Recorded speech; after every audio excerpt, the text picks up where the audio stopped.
Welcome back into the Pig Trail Show and welcome into your Hog Hoops Report. I'm Evan Camico, joined as always for our Hog Hoops Insider with Kevin McPherson. Kevin, it was a 1-1 week yet again for Arkansas basketball. You get the big win at home against Texas, and then probably the most embarrassing loss maybe in this century when it comes to Arkansas basketball in the South Carolina game in Columbia. And Coach Cal has his demons at Columbia, but this one, no better. We'll get into all of that right now. What are your thoughts on another 1-1 week for the Hogs?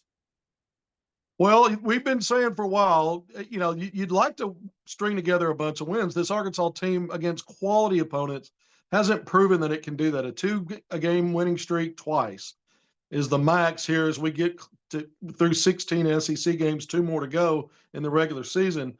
And those were road wins back to back at Kentucky and then Texas. And then, if you went back to a week ago Saturday, the big home win over Missouri, a top 15 ranked team. And then again, midweek, the big overtime home win against Texas. Those were back-to-back wins. So you had two on the road, too. But to think Arkansas was going to string together a three-game winning streak in the SEC, well, they hadn't done that all year, and they can't do it now either because the best they can do is another two-game winning streak to close out. And we'll talk bubble here in a second, but I thought Arkansas took care of business on its home court against Texas, two bubble teams matching up. And then Arkansas probably had as bad of a loss as they've had this season. I think it's the worst loss of the year, not just because South Carolina was the worst team in the SEC with only one league win. We know that team's good at home in terms of being close in losses, but it was how Arkansas lost. And you're a bubble team. You really don't. Your margin for error is very thin, and I think the way Arkansas lost had it been a closer margin, it's still not it's not a bad quad loss. It's only a quad 2, not a quad 3. But the margins matter in your net ranking, and that also affects how you're perceived. This ended up being a bad loss. The 35-point deficit near the end of the game, you cut it to 19. But no matter how you stack that, I won't say Arkansas lost the week splitting games, because in that bubble matchup against Texas, they had to win that. I don't think the South Carolina game was a must win, but man, I think Arkansas now, we're going to talk bubble in a second. I think that game was so ugly. I think the consequences are Arkansas's probably got to do more work than just win one more. And we saw that game. I saw that South Carolina game, Evan, as a microcosm of everything that Arkansas did poorly all year long. Prior to that game was just a microcosm of it all, except rebounding, which was Arkansas's most consistent problem, especially keeping teams off the offensive glass. For once, Arkansas kind of dominated in that department, if you want to say Arkansas dominated anything, which is also a microcosm of this team. I've said all year long, they fix something that you think's one of the bigger problems, and then they start messing up in other areas where they weren't as bad, but on one day they were. It's kind of like whack-a-mole. And this team zigs when it needs to zag, or it zags when it needs to zig. I keep using the same phraseology because I think that's been the identity of this Arkansas team, is that it competes against two opponents every game, just about. The other team and itself. And you saw Arkansas with a myriad of unforced errors, self-inflicted wounds, missed dunks and layups, unforced turnovers, going stretches where they didn't even get a field goal, chucking up 3-point shots early in the clock, shots they could get later if they can't find a way to penetrate. This team did not seem like it was really into this game. They were sleepwalking out of the gates, and Carolina just lowered the boom and the hammer. Yeah, it's tough to win any game when, one, you're shooting 3 of 22 from 3-point. That's as difficult as it is. You get no production from the front court. It sounds like, Kevin, at times we're broken records. We say the same things because it's the problems. Now, you add in the Adu Thero injury, and as you reported earlier this week, that could keep him sidelined till maybe the NCAA tournament potentially. But you add the fact that this is a Hog team that we knew the rotation was going to be short going into it. Only 9 scholarship players to start the year. Now you're down to 7. You don't think you're going to get Boogie Flan back. It looks like it might be a while for Adu Thero, if he even is going to come back. And then, quite frankly, you saw Arkansas get bullied. Zeke had to get pulled out early because Colin Murray Boyles was having his way, 35 points. This was a game that Arkansas could not afford to lose like that, like you all said already. And they did. And now you're scratching and you're searching and you're asking yourself questions of, Wow, now we got to go on the road to Vanderbilt, who's a really, really, really good home team. Just beat Missouri over the weekend, and then host a Mississippi State team who's top 25 in the country.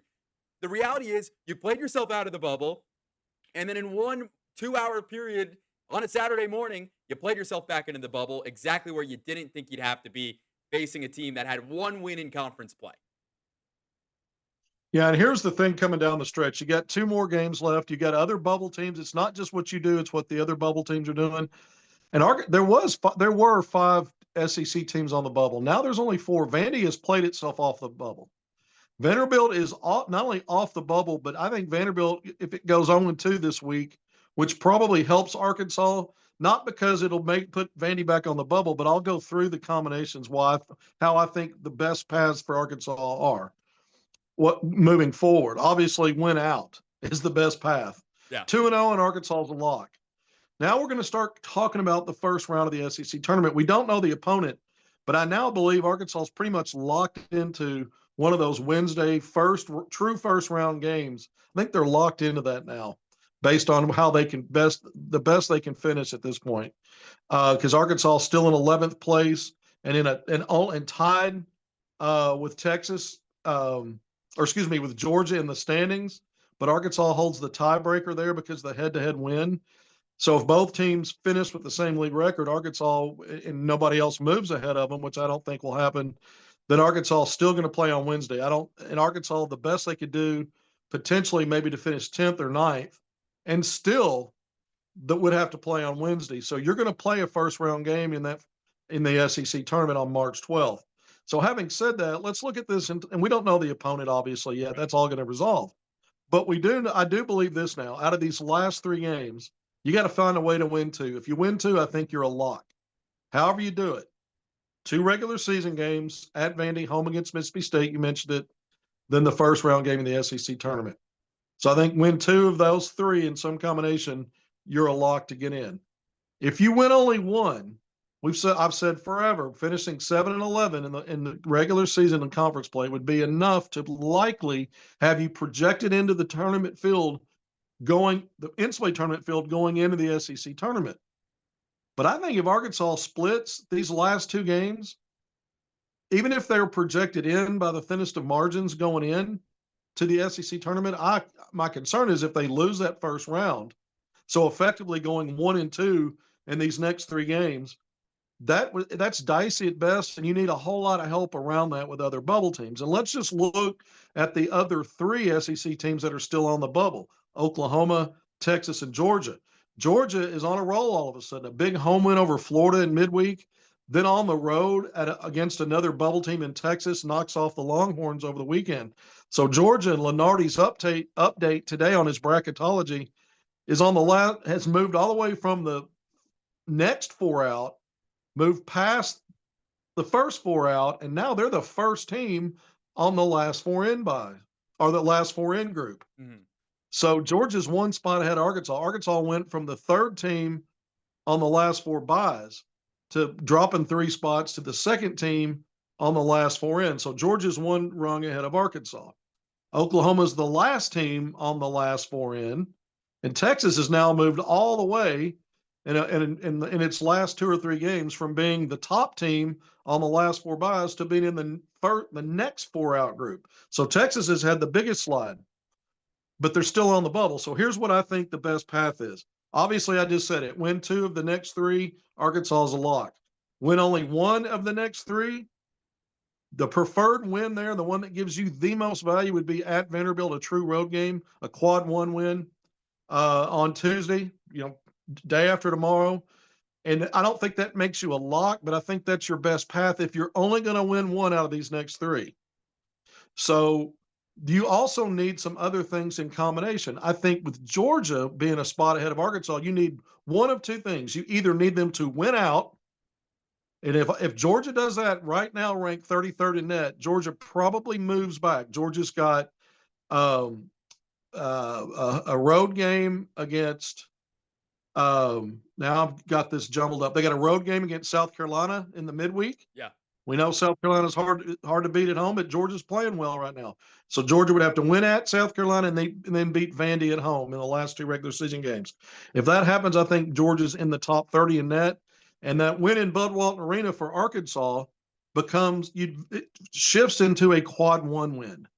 So if you're only going to win one more, the best one to get for Arkansas is at Vandy. That's a quad one win. Arkansas is 4-9 in quad one. That'd get them to 5.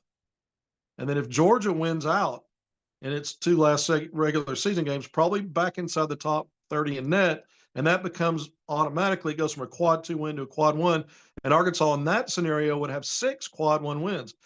So that helps them being on that thin part of the bubble if they only win one more. Or they need Georgia to lose the next two.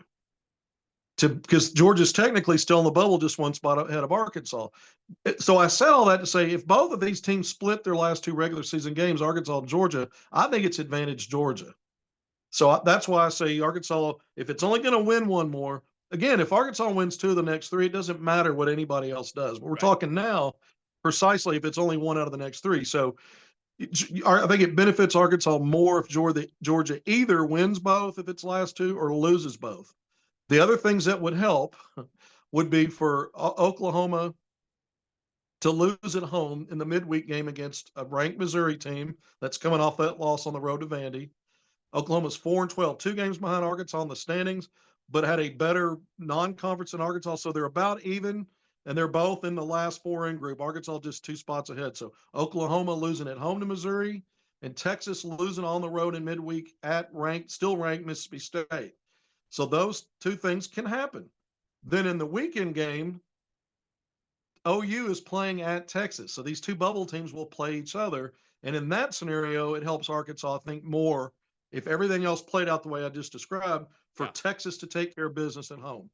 I think all of those combinations help Arkansas if Arkansas wins only one of its next 3 games in terms of comparing itself to other SEC bubble teams and what might help get Arkansas in. Now there are other bubble teams like Nebraska out of the Big Ten that lost. They're in that last 4 in group. Obviously, it helps Arkansas if Nebraska continues to lose. A couple of Big Ten teams that are on the bubble still just ahead of Arkansas in the last 4 buys. Indiana, Ohio State. You're Indiana. It helps Arkansas for those teams to falter down the stretch. So there's other things.